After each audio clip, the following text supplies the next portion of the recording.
خوبی؟ چه خبر؟ با کی داری صحبت میکنی؟ ندا داداش ندا. گوشی بده ببینم. الو الو؟ شما؟ خودت کی هستی؟ پری کجاست؟ بلند شو برو تو اتاقت فقط نبینمت. بلند شو ببینم.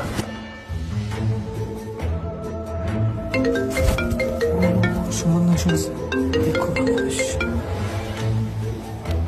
الو؟ سلام خوب هستید؟ شما؟ من برادر پریم. بابت اون رفتارم منو ببخشید. یه مقدار عصبی بودم. از وقتی صداتون رو شنیدم واقعا بهتون دلبسته شدم. نه اشکالی نداره. اوکیه.